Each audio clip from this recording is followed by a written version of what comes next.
My daughter told her friends, "My father died, so he won't be at the wedding." But I came.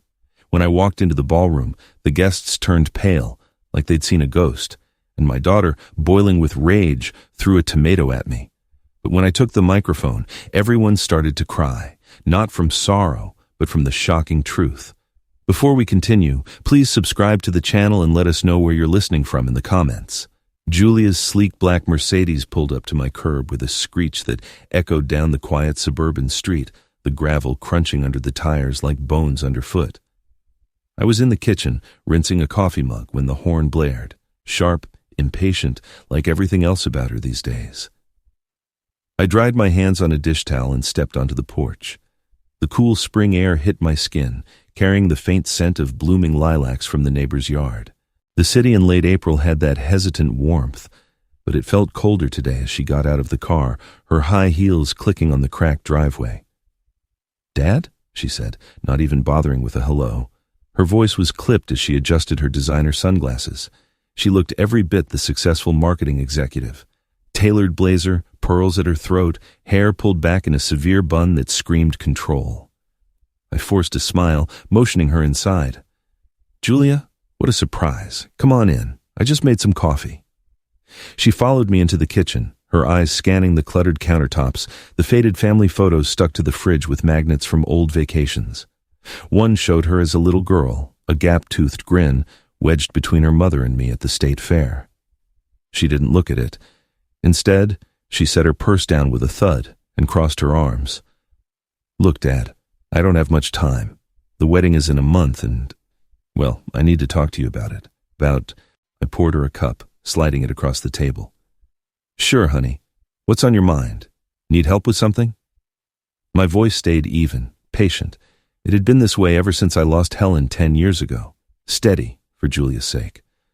I'd worked double shifts at the engineering firm to pay for her college, skipped vacations to save for her future, but she just stared at the coffee like it offended her. "No, Dad. Actually, I don't want you to be there." The words hit like a slap, blunt and final. I froze, the mug halfway to my lips. "What do you mean?" She sighed, like she was explaining this to a child. "Come on, be realistic. My fiancé, Robert, his family is elite, business owners, influential people.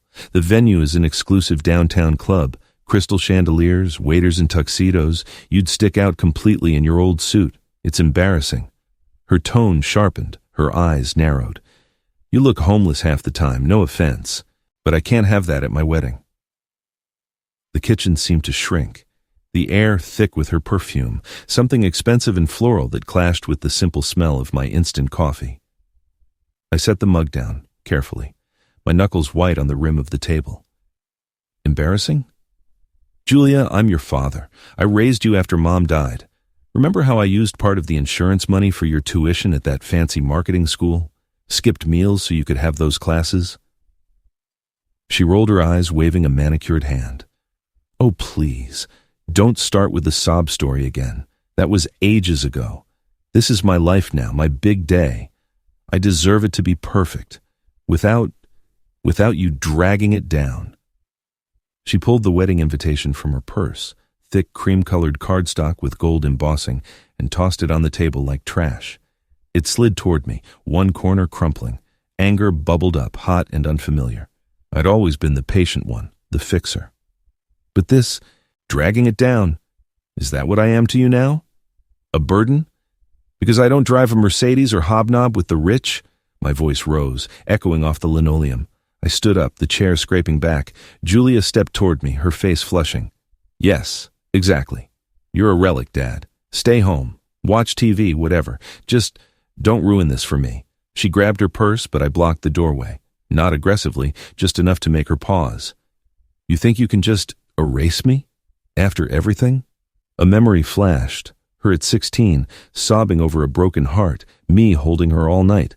But she pushed past me, her shoulder brushing mine, sharp. "Get out of my way." She yanked the door open, the screen door slamming against the frame.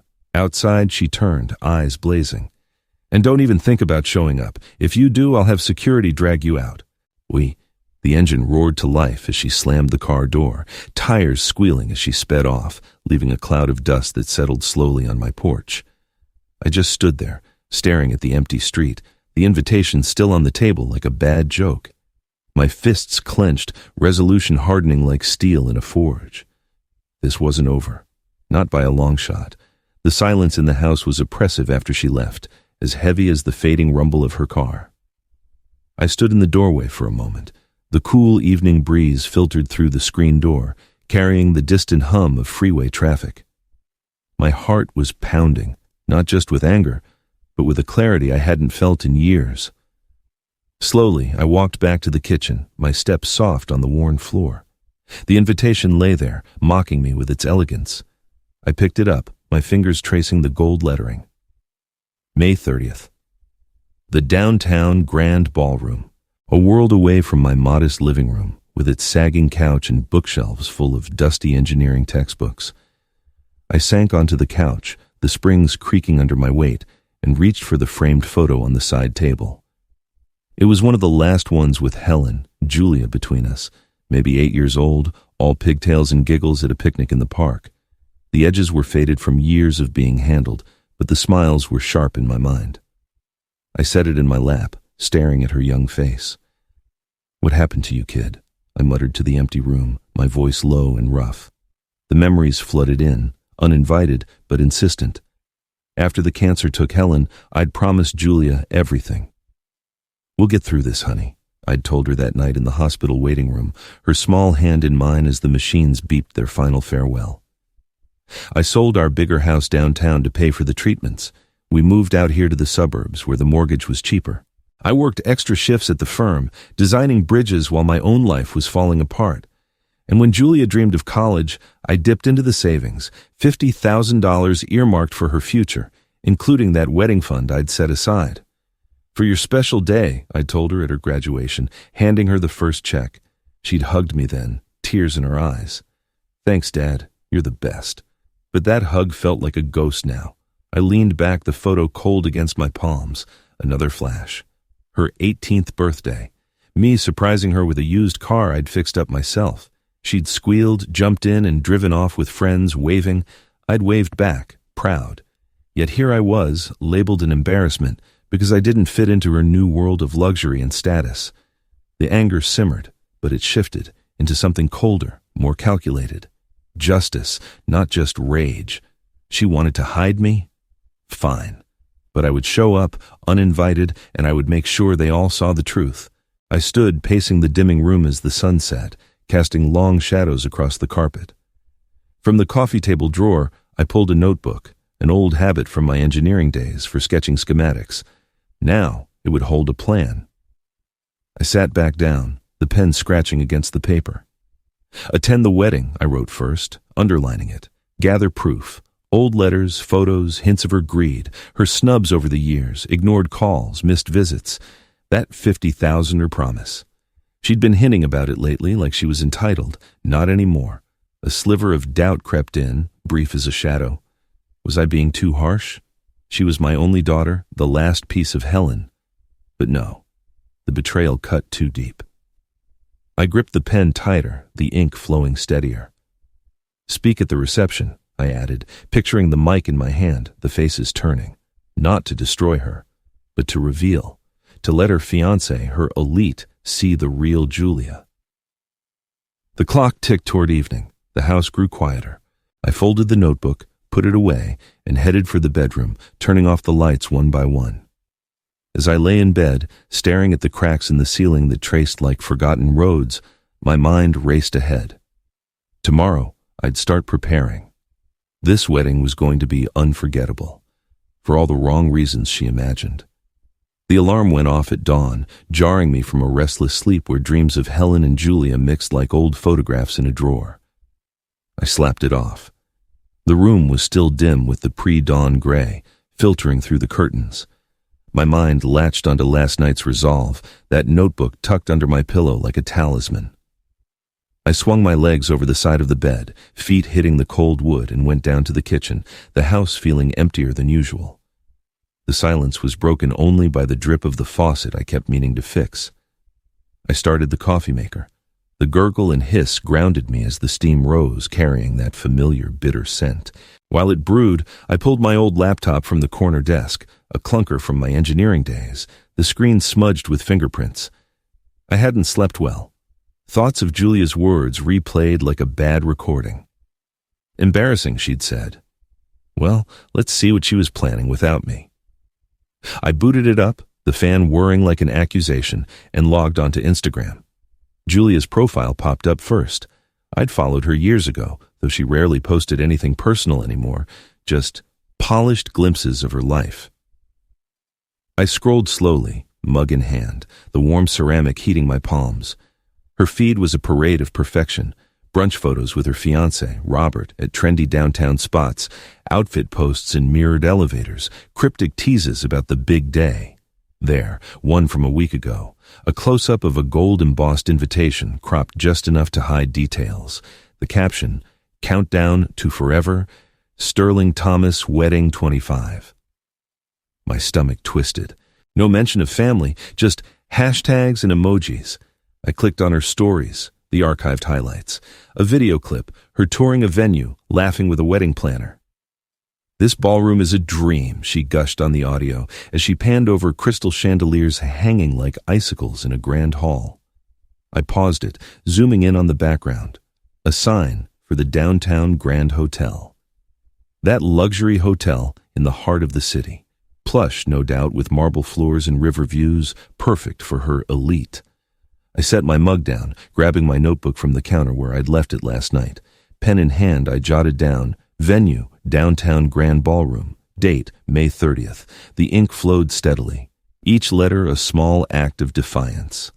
Another post caught my eye, a group shot with the bridesmaids, all in matching robes, toasting with champagne, Julia in the center beaming, but her eyes looked calculating, like she was curating a brand.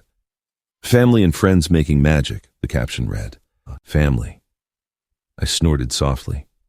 Where was I in that magic? A quick memory hit me. Years ago, after Helen's funeral, me handing Julia a check for her first apartment deposit. This is from Mom's insurance, I'd said.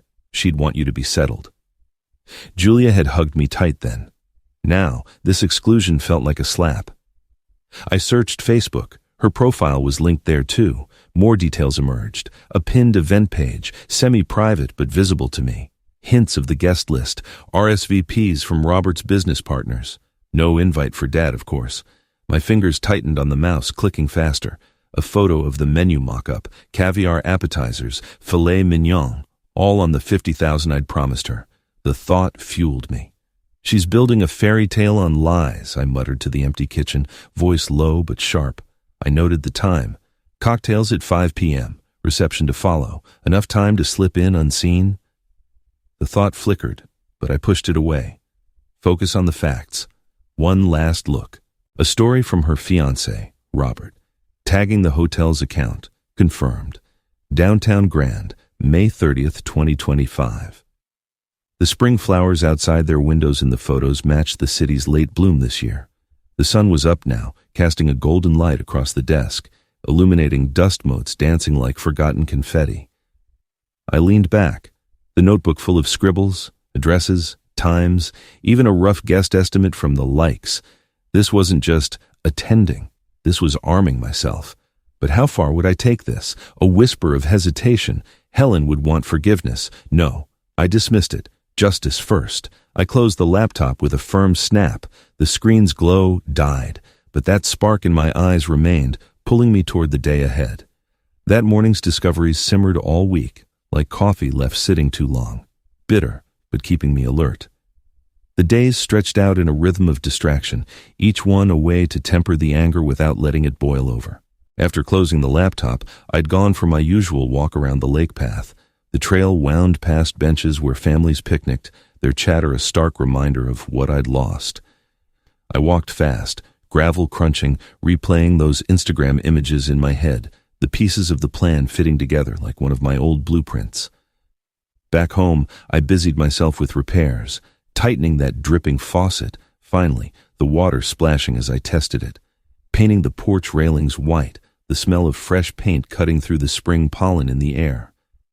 I avoided the grocery store crowds, opting for quick trips to the hardware store, nodding at clerks without making small talk.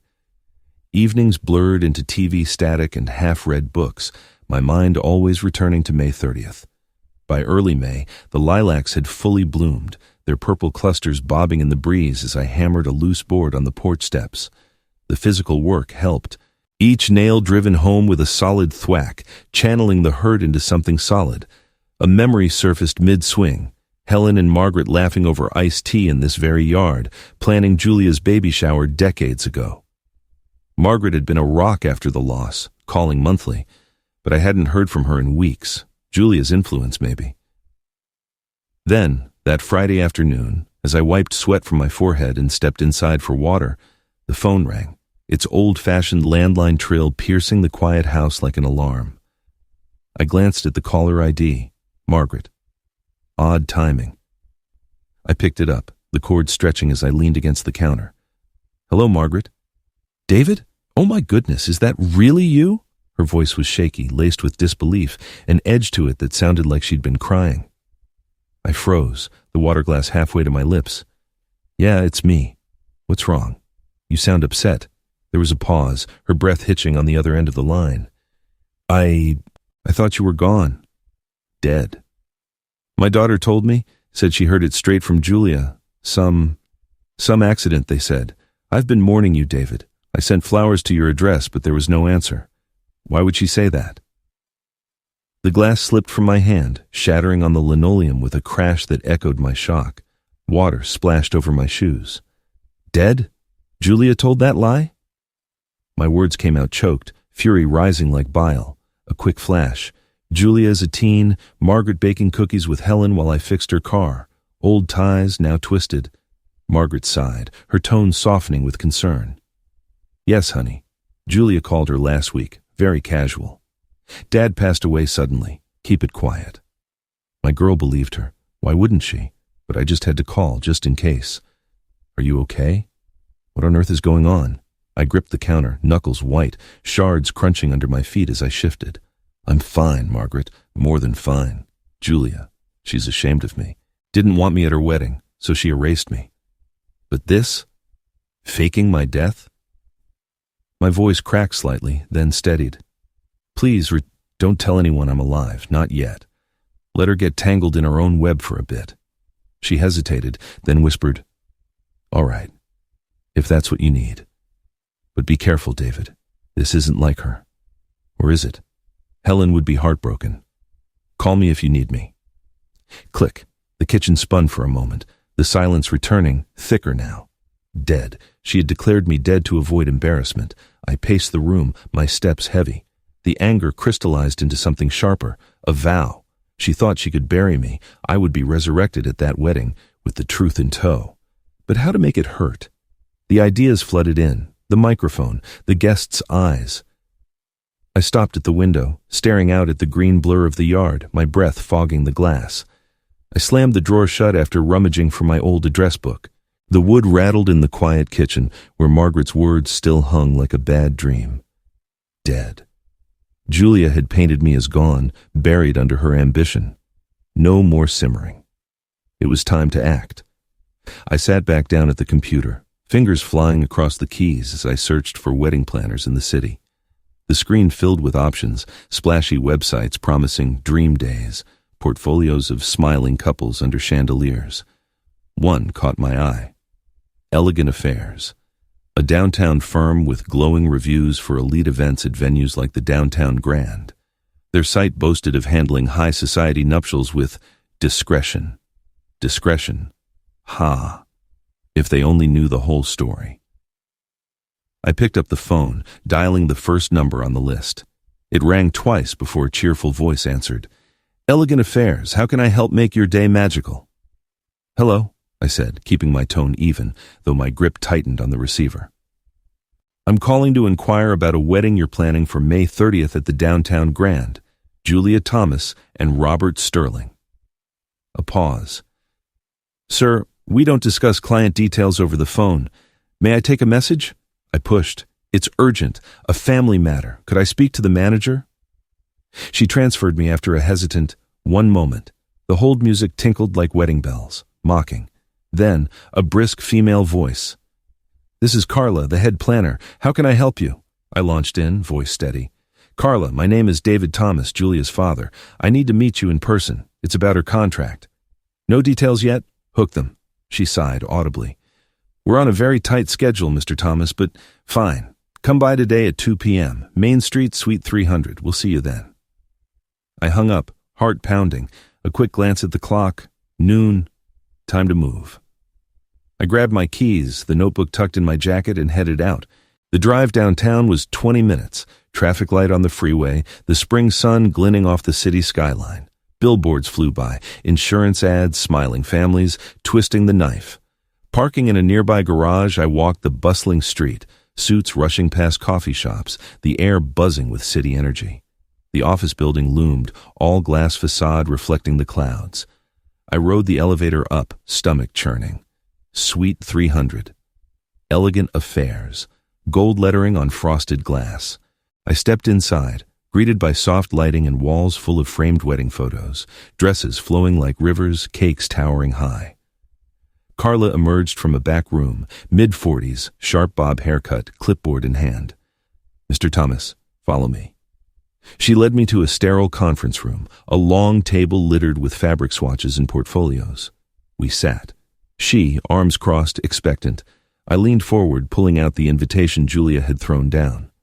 "Carla, Julia's my daughter. She told me not to come to her wedding, said I'd embarrass her.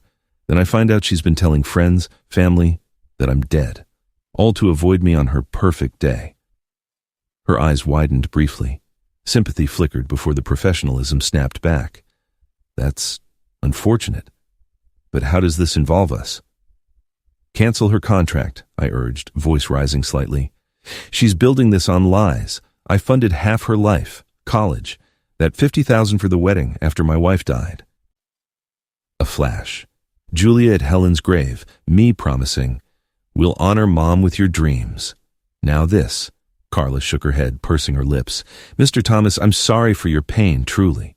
But contracts are binding. We have time invested, vendors booked, ethics aside. It's a business. We can't cancel without cause, and family disputes aren't cause." I stood, the chair scraping. "So you're just going to enable her deceit?" "It's not our place to judge." Her tone softened. "Talk to her, or a lawyer, but we're moving forward." Defeated, but not broken. I nodded curtly and left, the door clicking shut behind me. Back in the car, the engine humming as I pulled into traffic, frustration boiled. That refusal stung. But it sharpened my focus. Sabotage the planners? No. Something more subtle. As a billboard for a bank flashed by, "Secure your future." An idea sparked. That money, my ace in the hole. I gripped the steering wheel tighter, the suburbs approaching. Pulling into my driveway, the house looked smaller, more isolated in the afternoon sun. I threw my keys on the kitchen table with a clatter, the sound echoing my unresolved anger from the trip. Carla's words replayed. Business over family. Fine, I could play that game too. I sank into my study chair, the old desk lamp flicking on with a soft hum, casting a warm glow over the cluttered surface. The computer booted slowly, the fan whirring like my racing thoughts. Facebook, this time. A deeper dive into Julia's facade. I logged in. Notifications pinged, likes from old friends, nothing from her. Her profile loaded, polished as ever. I scrolled past the engagement photos, the ones that erased any hint of her roots. And then, there it was. A post from 2 days ago. A photo of a flickering candle against a dark background, the flame dancing like a lie. The caption, "Rest in peace, Dad. Gone too soon. A private announcement will be made, but your memory will live on." Hundreds of likes, comments flooding in like sympathy cards at a fake funeral. My breath hitched. I clicked expand, my eyes scanning. "Oh, Julia, I'm so sorry. What happened?" From a cousin. "Our thoughts and prayers are with you." From Robert's sister. The questions piled up. "Will you postpone the wedding? This must be devastating so close to the date." Her reply pinned to the top. "Thank you all. It hurts. But Dad would want us to celebrate life. The wedding is on, bigger and louder than ever. He'll be watching from above." Emojis masking the coldness. "Watching from above," I muttered. You wish. Fury surged, hot and precise, bigger and louder, on my dime. A memory crashed in. Helen's funeral. The rain drumming on the casket as I held Julia back. That insurance money. Half for your future, college, wedding, 50,000 when the time comes. She'd nodded, eyes wet. I love you, Dad. Now, this candle mocked it all. I zoomed in on the photo, the wax dripping like fake tears. The comments kept coming. Such a strong woman. Can't wait to see the pictures, each one a brick in her wall of deceit. My mouse hovered over the reply button, tempting to shatter it all now. But no, the timing was key. That money. She was expecting me to transfer it soon, no doubt, withhold it or use it as bait. I leaned back, the blue light of the screen etching shadows on my face. This wasn't just pain. This was ammunition. Staring at her smiling profile picture, the plan began to solidify. I would confront her world, but on my terms. The cursor blinked, waiting. Those images from Julia's Facebook post lingered for the next few days, flickering in my mind like that fake candle flame as I went about my routines. Mowing the lawn under the mid-May sun, the grass clippings sticking to my shoes, or tinkering with an old radio in the garage, the static crackling like unresolved tension. The anger had cooled to a steady burn, one that fueled quiet preparation rather than outbursts. I'd even started a folder on my desk, screenshots of her posts, notes on the venue, a rough timeline leading to May 30th. It felt like designing a bridge again, careful calculations to support the weight of the truth. I was halfway through making a sandwich in the kitchen that Thursday afternoon, the bread knife slicing through tomatoes with rhythmic thumps, when the phone rang. Its insistent trill cut through the quiet house, pulling me from my thoughts. Late afternoon light streamed through the window, casting long shadows on the counter where crumbs lay scattered like forgotten clues. I wiped my hands on a towel, glancing at the caller ID. Julia. My pulse quickened, not with dread but with anticipation. After her lies, what could she possibly want?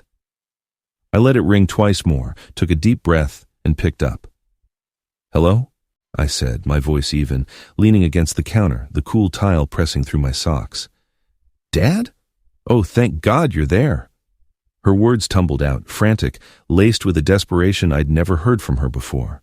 No greeting, just urgency. "Look, I need to talk about the money. The 50,000 you promised from Mom for my wedding. The venue and catering bills are due next week, and Robert's family is fronting their share, but I was counting on yours. Can you wire it today? Please. It's critical." I paused. The knife was still in my hand, its blade glinting in the light. A quick flash hit me. Helen in her hospital bed, weak but insistent, gripping my arm. "Promise me, David, half the insurance for Julia's dreams, college, her big day."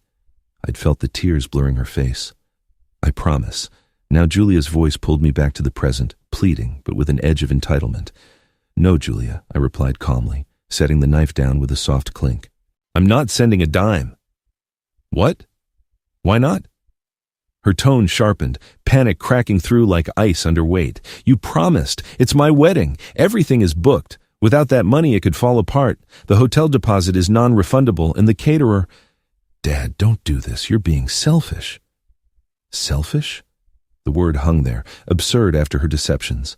I walked to the window, the cord stretching, looking out at the neighbor's blooming garden where the lilacs bobbed mockingly. Selfish? Coming from the one who buried me alive with her lies, telling everyone I'm dead so I wouldn't embarrass your perfect day? I saw your post, the candle, the condolences. You think that erases what I did for you? She sucked in a breath, audible over the line, then lashed out. "Oh, come on, that was just damage control. You threatened to show up anyway. What was I supposed to do? Let you ruin it in your shabby clothes? This is my life now, Robert, the connections. Without that money, it will fall apart and it will be your fault. Mom would hate this. She would hate you using this against me like some grudge." Her voice rose, accusatory, but it wavered at the edges, revealing the cracks. I gripped the receiver tighter, my own breathing steady as an empowerment surged. Another memory. Her college graduation, me handing her the first check, her brief hug before she rushed off to celebrate with friends. The greed had always lurked, but now it was bare.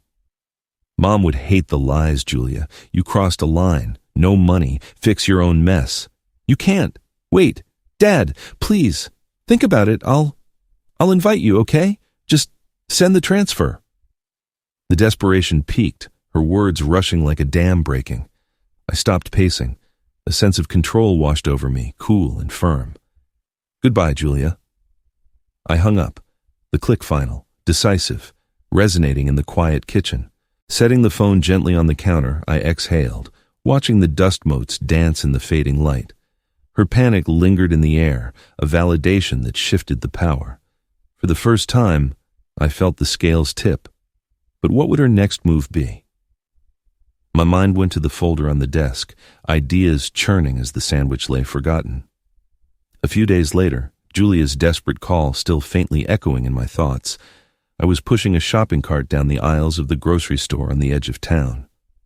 Mid-May had brought warmer breezes, but inside, the air was cool and humming with fluorescent lights, the shelves packed with produce gleaming under the glare.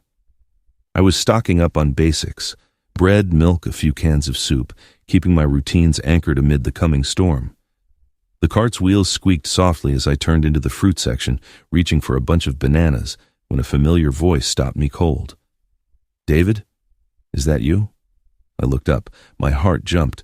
There stood Margaret, her silver hair pulled back in a loose ponytail, a basket on her arm, full of apples and greens.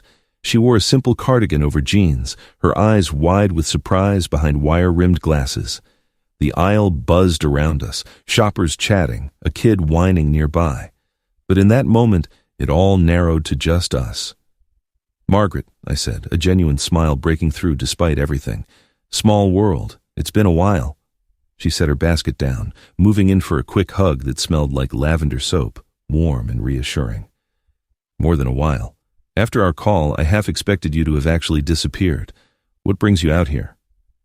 Just errands, I replied, gesturing to my cart. Keeping busy, you? The usual, shopping for one. She looked around, lowering her voice.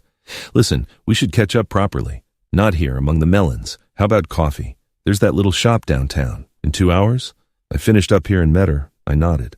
The idea appealed to me, a chance to talk without the distance of the phone. Sounds good. See you there. We waved goodbye, her cart rolling off as I finished my shopping, my mind already leaping ahead. The drive downtown was 15 minutes, traffic light on the tree-lined streets where the spring leaves whispered. I got to the coffee shop early, a cozy place with exposed brick walls and the rich aroma of fresh ground coffee wafting from behind the counter. I took a corner table by the window, ordering a black coffee that steamed in a ceramic mug, its warmth seeping in as I waited, a faint nervousness tingling. Margaret arrived right on time, sliding into the seat opposite me with a smile. Punctual as ever, David. She ordered a latte and we slipped into small talk. The weather, her garden blooming with tulips, my porch repairs. Laughter came easy over a shared memory. Helen and her baking disasters, flour everywhere in our old kitchen while Julia giggled from the doorway. Remember that pie crust that set like concrete? Margaret chuckled, stirring her drink. Helen swore she'd master it next time. I laughed too, the sound genuine, taking me back to warmer days. But her expression shifted, turning serious as she set her spoon down with a soft clink. All right, enough reminiscing. Why did Julia say you were gone? It chilled me to the bone, David. Tell me the truth. I leaned forward, voice low amid the murmur of conversations and the hiss of the espresso machine. It started with her visit last month, pulled up in her fancy car, told me flat out I wasn't invited to the wedding, that I'd embarrass her in front of Robert's elite family. After everything I sacrificed, dipping into savings for her college, promising that $50,000 from Helen's insurance for her big day. I told her everything, the argument in the kitchen, her pushing past me, the invitation tossed like trash, discovering her lies, to her, to others. 2.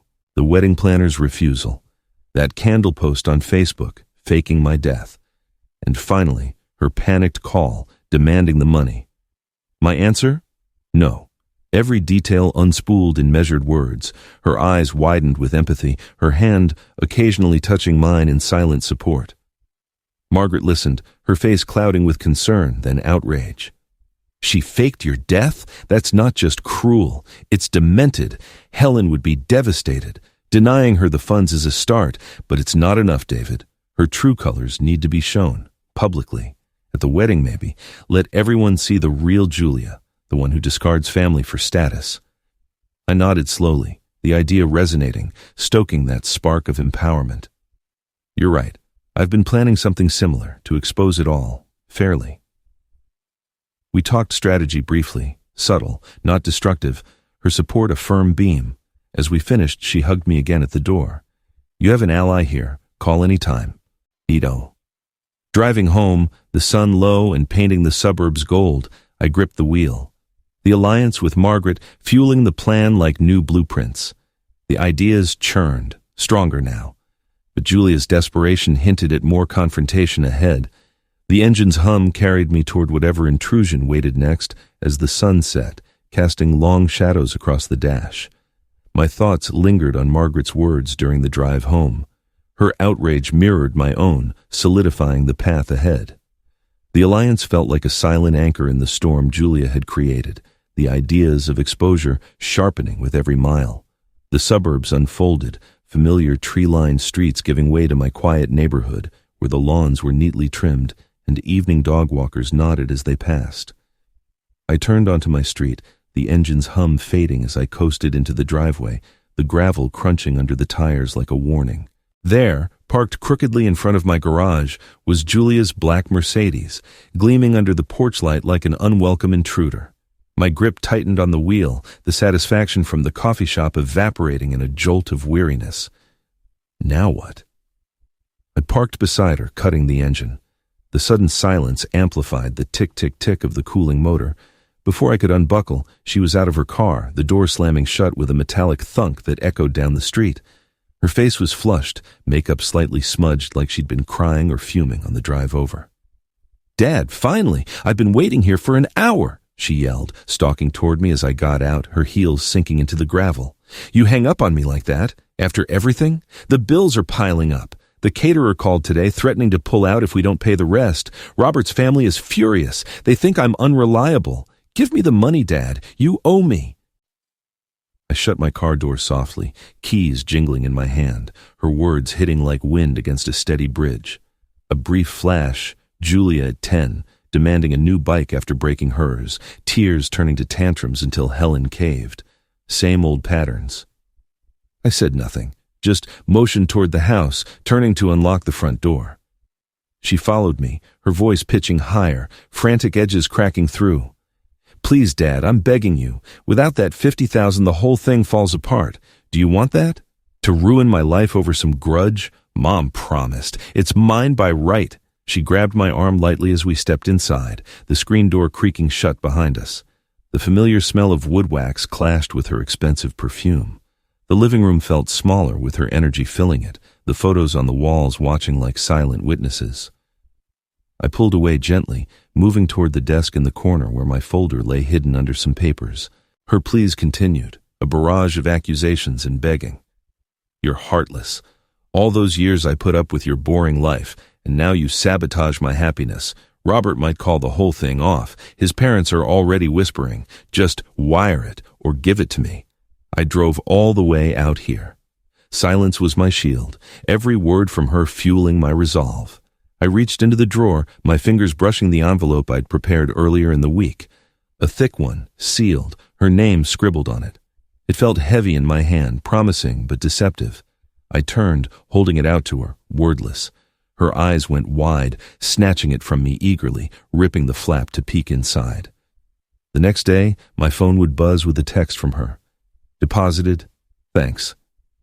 I'd smirk, knowing the bank would flag the check in a few days. Invalid account numbers, a deliberate error I'd ensured with a call to my old contact at the bank. She'd find out soon enough, but not before her plans spiraled. This is it?" she muttered, relief flickering before suspicion narrowed her gaze. But desperation won. She shoved it into her purse. "It's about time. Don't think this fixes anything. You're still not coming." "Leave," I said simply, voice flat, pointing to the door. She snorted, spinning on her heel, the envelope crinkling in her bag. "Fine. Stay in your hole." The door slammed behind her. The engine roared outside, tires spitting gravel as she sped away. I stood at the window, curtains parted slightly, watching her taillights fade into the twilight. A quiet satisfaction bloomed, cold and calculated, like the first draft of a flawless blueprint. But the satisfaction brought questions. What would she do when the truth hit? The house settled around me, shadows lengthening as the coming weeks promised their own revelations. The following weeks passed in a deliberate quiet, a measured preparation where I avoided Julia's frantic texts, 10 missed calls one day, voicemails that toggled between pleading and threatening, but I let them ring, focusing instead on routines that anchored me. Mornings at the lake path, walks turning contemplative as I refined the plan in my notebook, guest reactions, timing of entrance, words that would cut clean without cruelty. Afternoons in the garage, polishing that old suit from Helen's funeral, musty at first, but pressed sharp, a symbol of roots she couldn't erase. Nights on the phone with Margaret, her encouragement a steady reinforcement. Make it count, David. For Helen. No more intrusions. Julia went silent after cashing what she thought was the check, her social posts ramping up with wedding hype, oblivious to the counterfeit I'd slipped her. A promise with no funds, just like hers. On May 30th, the day arrived, crisp and clear, the late spring sun warming the city as I stood in front of my bedroom mirror, adjusting the tie that felt like armor. The suit was a little loose from skipped meals, but it fit the man I'd become, resolved, not vengeful. A memory surfaced, our family at the state fair, Julia on my shoulders waving a wand of cotton candy, the laughter pure before ambition soured it. I pushed it away, grabbing the folder of proof, photos, letters, that fake receipt for the check, and walked out. The drive downtown was radio silent, traffic thickening near the downtown Grand Hotel, where valets in sharp uniforms directed luxury cars into the lot.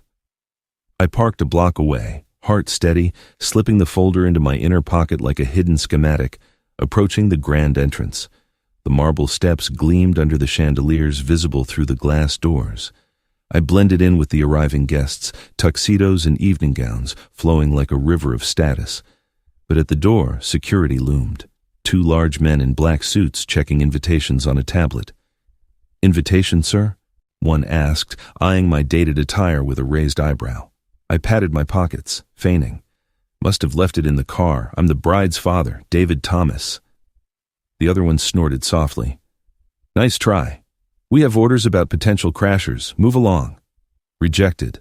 My pulse ticked up, but I nodded calmly, stepping aside as a catering van pulled up near. Workers unloaded trays through a side service door. Opportunity. I ambled over casually, waiting for a distraction, a spilled box drawing their eyes. And then I slipped in behind a rolling cart, into the kitchen amid clanging pots and steam. Heart pounding now, I navigated through, emerging into a hallway that led to the ballroom. The doors opened onto opulence. Crystal chandeliers cast prisms on white linen tables laden with floral centerpieces. Guests mingled with champagne flutes, laughter tinkling like fragile glass. The cocktail hour was buzzing, but as I stepped in, heads turned. A woman nearby gasped, her glass trembling. That's David. But he's dead." Whispers spread like a wave. "The father. Alive." Julia said it was an accident. Faces paled, eyes darted to the front where Julia stood in her ivory gown, beaming next to Robert, until she saw me.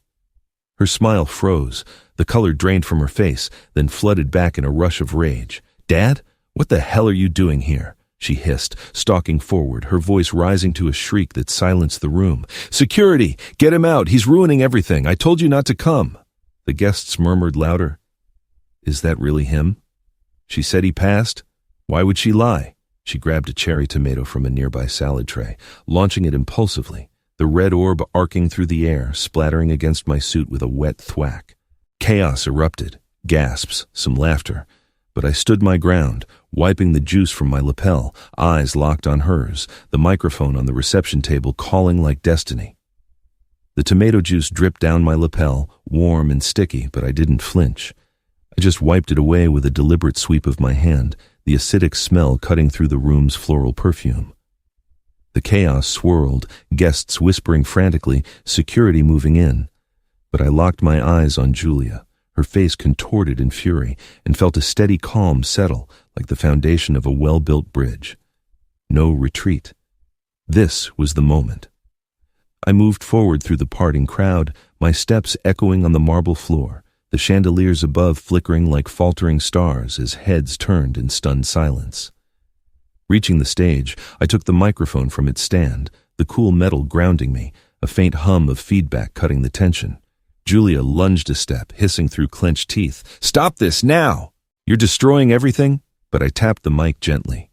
Tap, tap, drawing every eye, the room falling silent, broken only by a distant clink of glass. "Ladies and gentlemen," I began, my voice even, ringing out over the speakers like a quiet confession. "I'm David Thomas, Julia's father, or at least I was until she decided otherwise." A murmur rippled. A woman in pearls was already dabbing her eyes. A quick flash hit me, Helen's hand in mine at Julia's birth, promising her a life of support. I continued. "A month ago, Julia came to my home, not to invite me to this beautiful day, but to forbid me from coming. She said I would embarrass her in front of all of you. My old suit, my simple life, a relic too large for her elite world." Gasps echoed, sharper now, guests shifting uncomfortably as Julia cut in, her voice cracking with panic. "That's not true! He's lying to sabotage me! Get him out!" Her hands were shaking, clutching her dress. But I went on, undeterred. But that wasn't enough. To keep me away, she spread a lie. That I had died. That I was suddenly gone in some accident. Also, she could create this perfect fairy tale without the inconvenient truth of where she came from. The room erupted in whispers. She said he passed. Why would she fake that? A man near the front shook his head, tears welling as the sympathy grew like a wave. I pulled the folder from my pocket, holding up a photo of young Julia with Helen and me, the edges worn. I raised her alone after I lost my wife. I used my retirement for her college. I skipped meals for her dreams. And that $50,000 for this wedding? From her mother's insurance, promised long ago. Julia's face went paler, moving toward the stage, desperation sharpening her tone. "Dad, please, don't do this here, everyone. He's just bitter." But the crowd leaned in, audible sobs now, tissues emerging from pockets. I leaned into the mic, lowering my voice for impact. She begged for that money, thinking it would buy her silence. But here's the truth. She was so greedy, she didn't even check. That check I gave her, it was fake, deliberately fake, drawn on an account that doesn't exist. The bank flagged it days after she deposited it, throwing her plans into chaos as she scrambled to cover the deficit. The revelation landed like thunder. Gasps turned to open weeping. Guests turned to Julia with looks of betrayal, one woman muttering, "How could she?" Julia froze. Then she wailed, "No, it's real. I deposited it. This can't. Robert, help me." Her fiancé stood rigid, face ashen, the elite facade cracking under the weight. I set the microphone down with a soft click, the hum fading, and turned, walking off the stage amid the emotional storm, tears flowing freely now, sympathetic feelings following me. Julia's sobs echoed behind me, but I didn't look back, pushing through the doors as the fallout grew. Stepping out into the cool night air, the hotel lights blurring behind me, a wave of catharsis washed over me, clean and final, like rain after a long drought. But as I reached my car, the engine starting with a familiar rumble, the echoes of her cries lingered, carrying my thoughts to what the dawn might bring. Dawn filtered through the curtains the next morning, May 31st, casting a soft glow on the bedroom floor where I'd tossed my stained suit the night before. I rose slowly, muscles aching from the tension, but my mind clearer than it had been in months. The drive home had been silent, city lights blurring past as I replayed the speech in my head, not with regret, but with a measured peace. Justice served. Fairly. I went down to the kitchen, starting the coffee, the gurgle filling the silence as the steam rose, bringing that bitter comfort. No calls overnight. Julia's world was likely imploding on its own. After a simple breakfast, toast crunching under my knife, I sat at the living room desk. The old laptop came to life, the screen illuminating dust motes like tiny witnesses. Curiosity pushed me. What ripples had I caused? I typed "city wedding scandal" into the search bar, fingers hesitant but steady. The headlines popped up immediately. Local news sites buzzing with the story, viral in the small pond of local gossip. One from the main city paper caught my eye. Father's dramatic return from the dead upends high society wedding. I clicked, scanning the article, the words leaping out like accusations turned to truths. Eyewitnesses report David Thomas, allegedly deceased according to the bride herself, stormed the reception at the downtown Grand, revealing a web of lies, including a faked death and counterfeit funds meant for the lavish event. A journalist guest had captured it all. Video snippets were embedded, my steady voice at the mic, the guests' faces turning from shock to tears, comments flooded in below. Heartbreaking, that poor man gave her everything. Julia exposed, she deserves it for the deceit. Satisfaction bloomed, warm in my chest, like the first light confirming a blueprint success. She had finally felt the sting of contempt, been treated as disposable, just as she had done to me. But as I read on, the details of the aftermath stirred something quieter. Julia fleeing the venue in tears, Robert's family distancing themselves, the bounced payments as vendors clamored. A flash hit me, her as a little girl, clinging to me after a nightmare, whispering, "I love you, Daddy." Sadness pulled at me, bittersweet. The last tie to Helen, frayed for good. Was the justice worth the void? I leaned back, sighing softly, the screen's glow reflecting in my eyes. Another site echoed it. Viral video, father's heartfelt speech shatters bride's facade, with quotes from attendees. He spoke with such dignity. I was crying. The empowerment lingered, but so did the ache. A family, lost, bridges burned by her greed. I closed the laptop with a click, the room falling back into silence, and I reached for the faded photo on the desk, the three of us at the picnic, the smiles frozen in time. Staring at it, the resolution settled, like dusk, bittersweet, final, with tomorrow's questions whispering in the quiet. If you like this story, please like this video, subscribe to the channel, and share your thoughts on this story in the comments.